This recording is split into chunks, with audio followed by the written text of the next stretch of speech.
E te iwi tēnā koutou, tēnā tātou. E mihi ana kia tātou, I roto I tēnei pō, kia ora katoa tātou. Che Wilson here from Te Pai Pai Waho, connecting to you tonight through a range of platforms, and hopefully you can hear me because it looks like something might be playing out. Anyway, I'll carry on. Oh no, I can see people watching now. So tēnā koutou. I'll open us up. Tonight's kaupapa is WAIRUATANGA number 3 for season 6.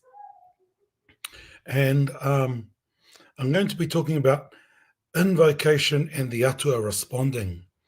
When you invoke them and how they respond, and different examples of how they respond.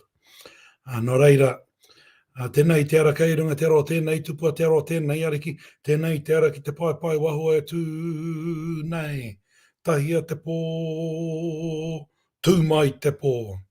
Turuturu o hiti waka maua kia tīna, hui e, tai ki e.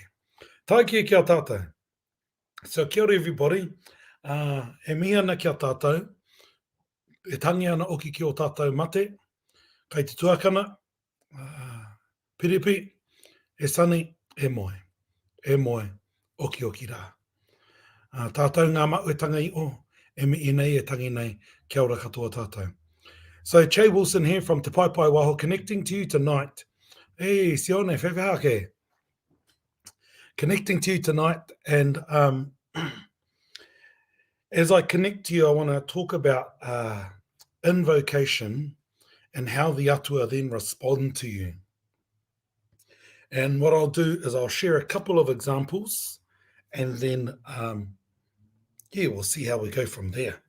But firstly, acknowledging last week's kaupapa, which was around Rātana. It's been a week since the 25th of January, the Rātana celebrations, and so I want to acknowledge again te rā wairua o tātou, and acknowledge everybody, and especially all of our tamariki that have returned to school over the last couple of few days. My boy starts tomorrow, my girl started today, and getting back to school. Bueno, let's get into it.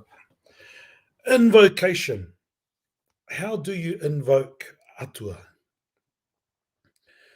For me, it's more than just saying the words. Yes, the words help, but it's around intention, and I talk about this all the time. Focusing your intention and using that flow of energy, that flow of thought to direct to whatever you're invoking or calling on. And as you do that invocation, if you've got the words, great. If you don't, send the intention as you say some words. And I want to talk about a couple of examples. One from the weekend, where I was at a wānanga and teaching a certain ceremony, and I was asleep, and I had done all my prep that week leading up, and so I was in the right space anyway. And then I had a little sleep, and then I just felt my body being lifted up, and I could hear, Eara, get up, hurry up, it's getting late. And it was just like pulling me up like that. And I knew that was because I'd done all of the prep, that irrespective of a alarm clock, it was saying it's time to wake. And so that's one form of invocation, as well as connecting to the other side, to te ao wairua, so that you're in tune. And when you're in tune, your unconscious and your conscious almost become one.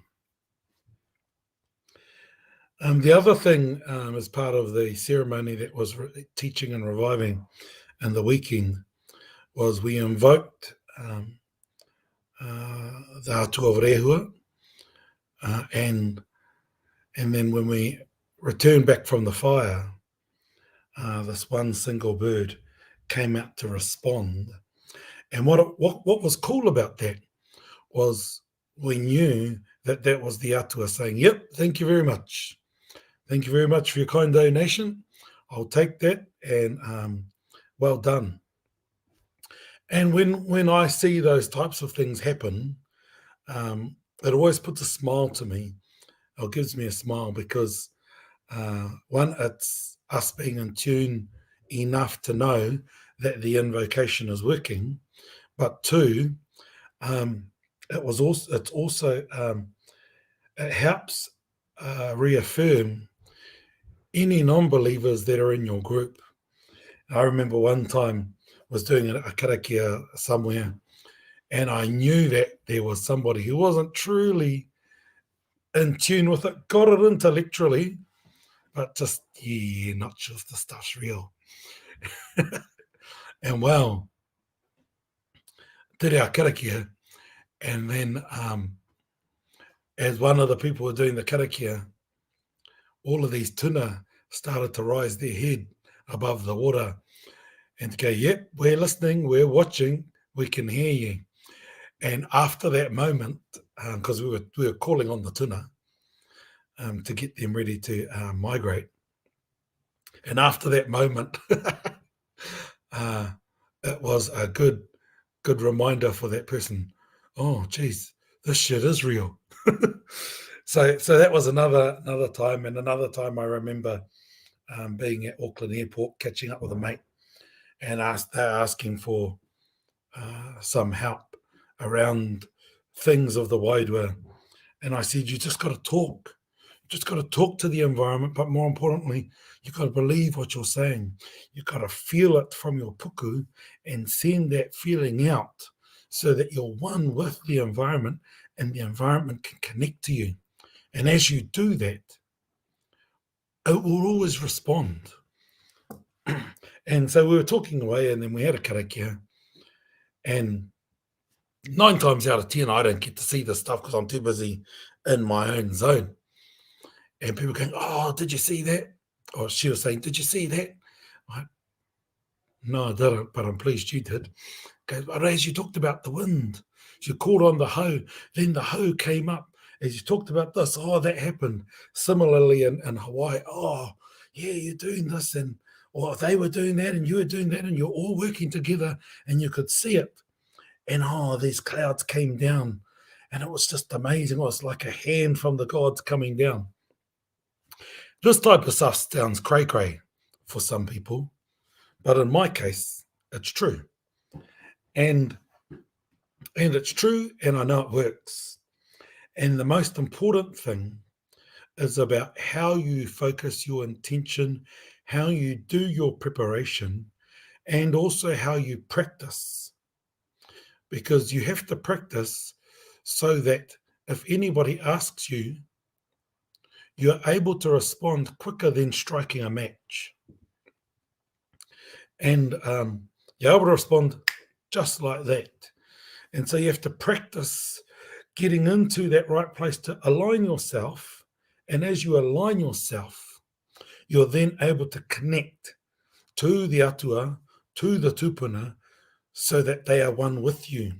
So that you're not calling on something far, far away, but you're actually calling on them within you to come out and talk to the plant, talk to the tree, talk to the river, talk to the lake, talk to the ocean. And as you do that, what it does is it connects you, and then you get to better understand what they are trying to say to you, and or whether they're sanctioning you. Excuse me. The other thing to note is that sometimes you've got to practice so much that it might take a while before it actually happens. And one example I know of is I've been going to this place for 10 years. And last year, I was able to work out, okay, this is what we need to do. Keep going to this place, knew it was a special place. And so invoke the Atua. And then since then, that place has continued to reveal every time we go, and reveals all of these different things which are really important things for our culture, our tribe, our people. And what's beautiful about it is it's been right in front of you for years, but what's happened as a result of colonization and indoctrination of church dogma and all of that doctrine is we can be numb to our tupuna and what our atua are trying to tell us and show us. And the thing is that they never fail us and they never leave us. It's just that we're numb and have almost been through a zombification. And as a result of that zombification, we just struggle to connect. Last thing I want to say is some nights there are heaps of shooting stars. And in the magic hours, there are a heap of shooting stars if you're conscious to it and not numb. And so there's been different things that I've done where you ask them, are you so-and-so? And they will respond to you either in a flicker or in a shooting star or something like that to say, yes, I am. But you've got to learn how to discern. And as you discern all of that, because sometimes it's just a coincidence, but many times it's because they are responding. So just wanted to share about invocation and how the Atua can respond. And they can respond in many ways. It's whether we've peeled back our layers of numbness to allow ourselves to see what's actually right here. So ka te ake, that's enough for tonight. Stay well, enjoy the rest of your week, and see you next week. Tēnā koutou, tēnā koutou. Kia o kairi ake ki te tā nui, o rangi nui a tāne e tūnei, turuturo o hiti hoka maua kia tīna, hui e tāiki. Kia ora tātou.